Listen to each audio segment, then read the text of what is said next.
My best friend smiled at me and said, "You like kids, right? Help get rid of one for me." What do you mean, get rid of one? I gasped. My best friend Audrey waved her hand around dismissively. I meant, like, distract Kurt's little brother for me. Kurt was the new guy Audrey had been obsessing over since he moved here. And honestly, I get it. He had that cool guitar guy vibe going on that made him look like he was a missing member of One Direction. And Audrey wasn't the only girl chasing after him. The thing was, no one could get close because of his 12-year-old brother, Joey. Wherever Kurt went, Joey was there. Audrey reached out and held my hands tightly, fluttering her eyes at me. "Please, I just need you to babysit the little brat so I can have a chance to be alone with Kurt." I couldn't say no. Audrey had been there for me during my last breakup. This was nothing. Babysitting Joey? Easy. It only became a problem when Kurt started to look for me too. Audrey was practically bouncing with excitement when I showed up at Kurt's apartment to pick up Joey. Unfortunately, he was not a happy camper. He pouted the entire ride on the way to the arcade. And when we arrived, all he'd say was, "I want my brother back." But I wasn't ready to give up on him. I held up my Dave & Buster's card and grinned. "All right, if you can beat me in any game, we'll go home." Suddenly, he was alive, putting his full effort into each game. But what he didn't know was that I basically grew up in the arcade. "No way!" he gasped, after handing him another defeat in Guitar Hero. I patted his back. "Sorry, kid, you'll need another 10 years before you can beat me." He smiled at me, finally warming up. "I like you. People only play with me because they like my brother. Even the kids at school think I'm annoying." I paused. "Joey, you're not annoying," I told him. "No, it's okay. I like that you're at least honest. Audrey doesn't even pretend to like me. She just stares at Kurt and acts like I'm not around," he said in a calm voice. My heart broke for him. I bent down and looked him in the eye. "You're a cool little dude. And Audrey, she'll come around." But somehow we both knew it wasn't true. Before heading back home, we made a pact. Anytime he wanted to hang out, I'd be there. What I didn't expect was the next time I got called over, Kurt was there too. First, he showed up just to check in on things, until he stayed to hang out with us completely. Joey pounded at Kurt. "You're interrupting our gaming time." Kurt and I grinned at each other. He held his hands up, apologizing. "Wow, I didn't think my own little brother would try to kick me out." He joked. "You must really be something." Kurt stared at me with a soft, romantic smile. When Joey saw my face turn red, he glared at Kurt and covered Kurt's face. "No! No flirting with my playdate!" We all burst into laughter. The three of us fell into something I didn't expect. Kurt would bring pizza, Joey would pick the movie, I'd make popcorn. Joey started falling asleep on my shoulder halfway through whatever superhero film he'd chosen, and I'd fall asleep on Kurt's shoulder. He shook my shoulder gently after moving Joey to his bedroom. "Hey, can I drop you off?" That was our first time alone. I expected it to be awkward, but it wasn't. We spent most of the time talking about Joey. I'm seriously thankful. Ever since we lost our parents, Joey's been having a hard time. He reached over from the driver's seat and held my hand. Everything felt right until I remembered something crucial. Audrey. In the morning, Kurt texted me. "Would you want to get dinner together later? Without Joey, for once? Like just us?" I stared at my phone, reading it over and over, until Joey texted me too. "Please say yes to Kurt. If you date him, we can hang out all the time. Please, please, please." Before I could say yes, Audrey called me, sobbing into the phone. "I thought we were getting closer, but Kurt's been so distant. Lately, I don't know what I did wrong. He barely responds to my text anymore. Can you come with me to their house? I need to talk to him face to face. I can pick you up in 10 minutes.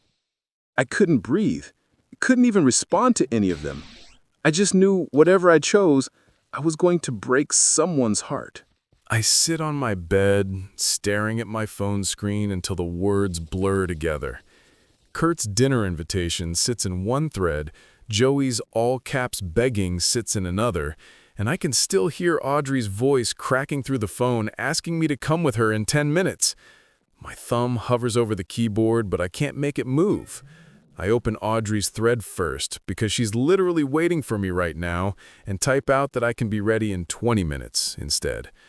The guilt hits as soon as I press send. I need those extra 10 minutes to figure out what I'm gonna say when we get to Kurt's place. My phone buzzes immediately with Audrey's response, saying she'll be there in 20, with a heart emoji. I switch to Kurt's thread and my fingers feel heavy as I type that I need a day to think about dinner because of some friend stuff happening. It sounds weak and vague, but I hit send anyway because I genuinely have no idea what the right answer is.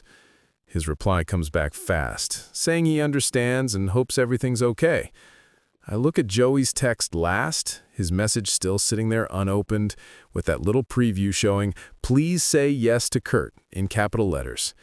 I can't open it because seeing his excitement makes everything 10 times worse when I already feel like I'm about to hurt everyone no matter what I do. My hands shake as I grab my jacket off the chair and shove my phone in my pocket. I head downstairs and wait by the front window, watching for Audrey's car and trying to breathe normally. Her blue sedan pulls up exactly 20 minutes later, and I can see through the windshield that her eyes look red and puffy, even though she's trying to look determined.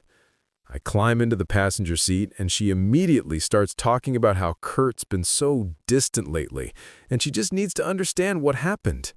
She keeps saying she thought they were getting closer, and she doesn't know what she did wrong. I make agreeing sounds and nod at the right times, while my stomach twists itself into knots because I'm pretty sure I know exactly why he's been distant, and it's sitting right next to her. The drive to Kurt's apartment feels like it takes forever, even though it's only 15 minutes. Audrey practices out loud what she wants to say to him, asking me if it sounds too desperate or too aggressive. I give answers like, "It sounds fine," and "just be honest," that don't commit me to anything. Every street we pass makes my chest feel tighter because I know this is going to blow up badly, and I'm right in the middle of it. We pull into the parking lot of Kurt's building, and Audrey puts the car in the park, but doesn't get out right away. She takes these big, deep breaths like she's preparing for something huge and checks her face in the mirror. I follow her out of the car, feeling like I'm walking toward a car crash that I could have stopped if I'd just been honest from the start. She walks up to the building entrance with fake confidence, and I trail behind her by a few steps.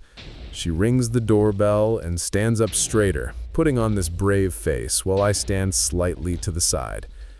The door opens and Joey's face appears, and he lights up completely when he sees me standing there. Then his eyes shift to Audrey next to me, and his whole expression changes, his smile dropping away. He doesn't say hi or invite us in, just turns his head and calls for Kurt in this flat voice.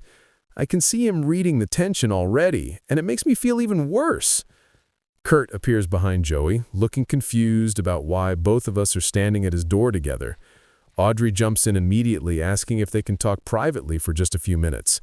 Kurt's eyes flick to me, and I see this uncomfortable recognition cross his face before he looks back at Audrey. He agrees, but his voice sounds reluctant, and he steps aside to let us in. Joey grabs my hand before I can follow them and pulls me toward the living room where his game console sits on the floor. He starts talking really fast about this new level he finally beat yesterday and showing me the controller setup. I try to focus on what he's saying, but I can hear Audrey and Kurt's voices coming from the kitchen, muffled but clearly serious. My stomach feels sick because I should be honest with everyone about what's happening, but I have no idea how to do that without destroying everything. Joey keeps talking about some boss fight he finally beat, but his voice sounds far away because I'm trying so hard to listen to what's happening in the kitchen. I catch pieces of Audrey's voice saying something about thinking they had something special, and Kurt responding in this calm, gentle tone that somehow makes it worse. Joey stops mid-sentence and looks at me with this expression that's way too knowing for a 12-year-old. His shoulders go stiff, and he sets the controller down on the carpet instead of handing it to me like he was about to. We sit there in this awful silence where the only sound is the muffled conversation from the other room and the quiet hum of the gaming console. I want to say something to Joey, but nothing comes out, because what am I supposed to tell him when I can barely handle what's happening myself? He picks at the edge of the controller and won't look at me anymore. The minutes drag by, feeling like hours, and I count the seconds in my head, trying to distract myself from the guilt eating through my chest. Finally, I hear footsteps, and Audrey appears in the living room doorway. Her eyes are red and puffy, but she's got this bright, fake smile plastered on her face that makes my stomach hurt. Kurt follows behind her, looking sorry and uncomfortable, and I can see him trying to figure out what to say. Audrey announces in this too cheerful voice that we need to go now, and thanks Kurt for his time. Joey's hand tightens around the controller so hard his knuckles turn white, and I notice, but can't do anything about it right now. I stand up too fast and feel dizzy for a second. Kurt's eyes find mine, and there's this question in them, like he's asking if I'm okay, or maybe asking something else entirely. I can't deal with whatever he wants to know right now because Audrey is already heading toward the door and falling apart right in front of me. I give Joey this quick, little wave that feels totally wrong for the situation and follow Audrey out into the hallway. The door closes behind us with this soft click that sounds way too final. Audrey walks fast toward the stairs, and I have to hurry to keep up with her. She doesn't say anything until we're in the car, and she's gripping the steering wheel so tight her hands shake. Then she just breaks.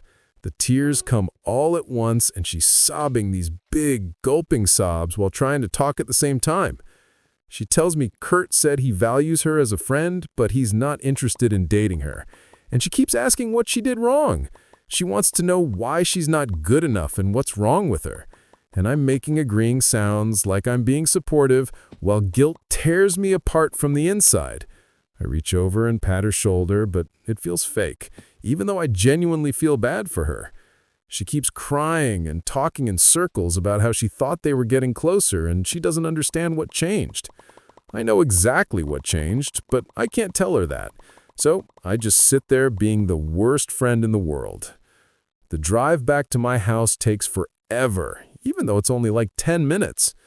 Audrey's still crying when she pulls up in front of my place, and I promise to call her later tonight after she's had some time to process everything.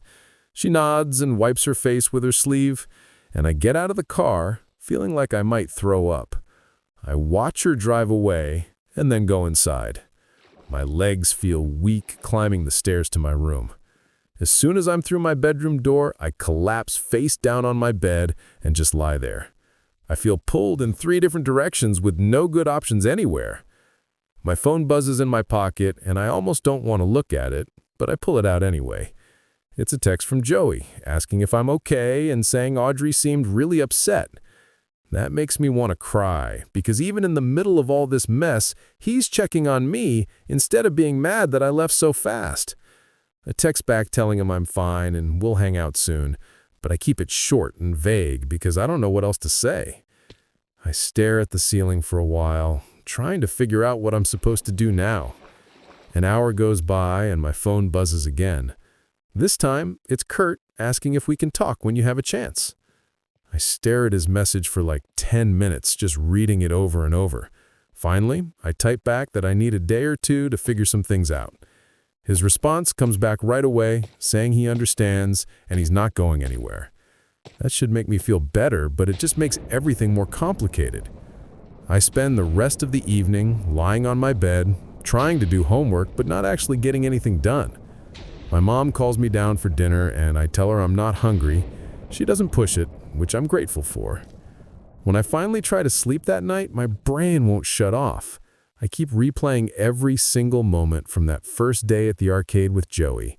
The way he smiled when he finally started having fun. How Kurt looked at me during our movie nights every time Audrey talked about her crush on him, and I just nodded along like I wasn't developing feelings too. I know I like Kurt, but I also know Audrey's my best friend, and Joey needs things to be stable way more than I need a boyfriend. I barely sleep at all, and when my alarm goes off in the morning, I feel like I got hit by a truck. School is going to be terrible. I drag myself through getting ready and almost consider staying home, but that would just make things worse. When I get to the school, I'm jumpy and exhausted, and I feel like everyone can see right through me. Then I spot Audrey down the hallway, and she looks even worse than I feel. Her eyes are swollen, and she's wearing her hair down, which she only does when she's trying to hide her face. She sees me and walks over and pulls me into this tight hug. She thanks me for being there yesterday and says she doesn't know what she'd do without me as a friend. I hug her back and feel like the absolute worst person alive. Lunch is torture. I sit at our usual table, and Audrey immediately starts going through every single interaction she's had with Kurt. She's trying to figure out where she misread the signals, and our other friends are all offering sympathy and suggestions. I stay quiet and push food. And the whole story comes tumbling out about Audrey and Kurt and Joey. I grabbed tissues from the box on her desk and wiped my face while explaining how I was supposed to babysit Joey so Audrey could get close to Kurt. But then I started having feelings too. The words keep coming faster, and I tell her about movie nights and Kurt asking me to dinner and Audrey crying on the phone. Marcella doesn't interrupt at all, just sits there listening with her hands folded on the desk. When I finally run out of words, she waits a few seconds before speaking. She asks me what I actually want versus what I think I should want. The question catches me completely off guard because nobody else has asked me that. Everyone just assumes I should pick Audrey's feelings over mine because she's my best friend. I wipe my eyes again and admit I have feelings for Kurt that feel real and important. But I'm terrified of hurting Audrey, who's been there for me through everything. And I'm worried about Joey getting caught in the middle of adult drama when he already lost his parents. Marcella nods sweetly and asks if I think my feelings for Kurt would just disappear if I ignore them. I shake my head because I know they won't. She points out that feelings don't work that way, and pretending they don't exist usually makes things worse. Marcella leans forward slightly and says I need to have an honest conversation with Audrey before anything else happens. She explains that the longer I avoid it, the worse the betrayal will feel when Audrey inevitably finds out. And she will find out eventually because these things always come to light. I nod because I know she's right, even though the thought of that conversation makes me want to throw up. Marcella also points out that I can't control Audrey's feelings or her reaction. The only thing I can control is my own honesty and integrity. She asks if I want to be the kind of person who lies to their best friend or the kind who tells hard truths even when it's scary. I tell her I want to be honest, but I don't know how to start that conversation. She suggests I just ask Audrey to meet up and tell her directly that I've developed feelings for Kurt. No long explanation or justification, just the simple truth, and then let Audrey respond however she needs to. I leave her office 20 minutes later, feeling slightly less like I'm drowning. The panic is still there, but now there's also a clear path forward instead of just spinning in circles. I walk to my car in the parking lot and sit in the driver's seat for a few minutes. My phone sits in my lap, and I stare at it, knowing what I need to do. I open my text with Audrey and type out a message asking if she wants to hang out this weekend. My finger hovers over the send button for a solid minute, then I close my eyes and hit send. Before I can change my mind, the message shows as delivered, and I put my phone in the cup holder and drive home. My hands grip the steering wheel too tight the whole way.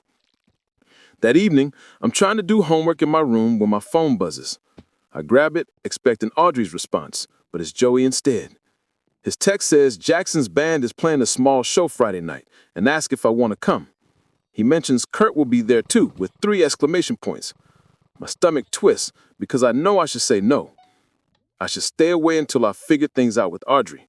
But I also don't want to disappear from Joey's life when he's already dealing with enough. I type back that I'll be there and immediately feel guilty about it. My phone buzzes again with Joey's response full of happy emojis. Then Audrey texts back saying this weekend works for her, and that's what I want to do. I tell her maybe just coffee and talking. She sends back a thumbs up. I put my phone face down on my desk and try to focus on my math homework, but the numbers blur together. Friday arrives way too fast. I spend the whole day at the school feeling jumpy and distracted. After my last class, I drive home and change clothes 3 times before settling on jeans and a plain shirt. The venue is the small place downtown that usually has local bands on weekends.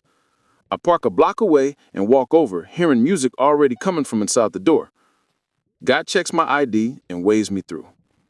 The space is dark and crowded with people standing around talking over the opening band. I scan the room looking for Joey and spot him near the stage. He sees me at the same time and his whole face lights up. He pushes through the crowd and grabs my hand, dragging me toward the stage area. Kurt is over by the side with his guitar, talking to Jackson and the other band members. He looks up and sees us and waves. My chest does his warm thing when he smiles at me. Then the guilt crashes in right after, because Audrey should be here instead of me. The opening band finishes and Jackson's band takes the stage. They start setting up their equipment and doing sound checks. Joey bounces on his feet next to me during one of the slower songs. I put my arm around his shoulders without thinking about it. In this moment, I realize how much I've come to care about this kid that has nothing to do with his brother. Joey is funny and sweet, and he deserves people who stick around for him, not because of Kurt, but because of who Joey is. The set ends and the crowd claps and cheers. Kurt and Jackson pack up their equipment while Joey and I wait near the stage. Jackson spots us and walks over with a huge grin. He says something about the show going well and then looks at me with this knowing expression. He mentions that Kurt talks about me all the time, then gives me a look that makes my face heat up. Before I can respond, Joey interrupts, asking if we can all get pizza because he's starving. Kurt appears behind Jackson and agrees immediately. He catches my eye and smiles in a way that makes my stomach flip. Jackson says he needs to help pack up the van, but we should go ahead. We all head toward the exit together, and I try not to think about how this feels like a date, even though Joey is here as a buffer. The pizza place is busy and loud with people talking over each other.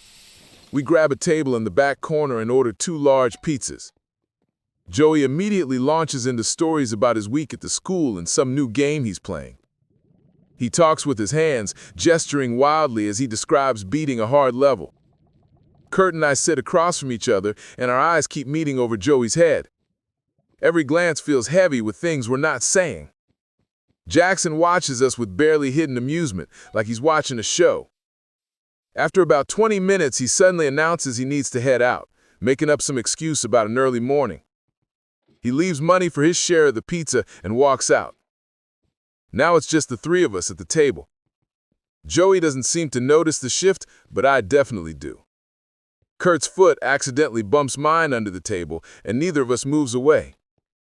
The pizza gets cold while Joey talks about some gaming tournament at the school, and Kurt keeps glancing at me with this soft look that makes my chest feel tight. Eventually, Joey yawns and Kurt checks his phone, saying they should head home because it's getting late. We walk out to Kurt's car and Joey climbs in the back seat, still talking about his day. The drive to Joey's place takes about 15 minutes, and I sit in the passenger seat watching streetlights pass by the window. Kurt drops Joey off at their apartment and Joey waves goodbye to me before running inside. Then it's just the 2 of us, and Kurt pulls back onto the road, heading toward my house. The silence feels heavy and different from earlier. I stare at my hands in my lap, and Kurt clears his throat. He tells me he got my text about needing time, and he wants me to know there's no pressure on anything. His voice sounds careful, like he's trying not to push. I look over at him and almost say everything right then about Audrey and the guilt and how confused I feel. But the words stick in my throat, and I just thank him for being so understanding about the whole thing. He reaches over and squeezes my hand for a second before putting his hand back on the wheel. When we pull up to my house, I unbuckle my seatbelt and tell him goodnight. He says goodnight back and waits until I'm inside before driving away. I go straight to my room and flop onto my bed. Staring at the ceiling, my phone sits on my nightstand and I grab it, opening a new text to Audrey. I start typing out this long message about how I've developed feelings for Kurt and I'm so sorry and I never meant for any of this to happen. The words look pathetic on the screen and I keep deleting parts and rewriting them, trying to make it sound less awful. After 20 minutes, I have this whole paragraph explaining everything, but my finger hovers over the send button and I can't do it. I remember what Marcella said about being honest in person and how text messages can make things worse. I delete the entire draft and throw my phone across my bed.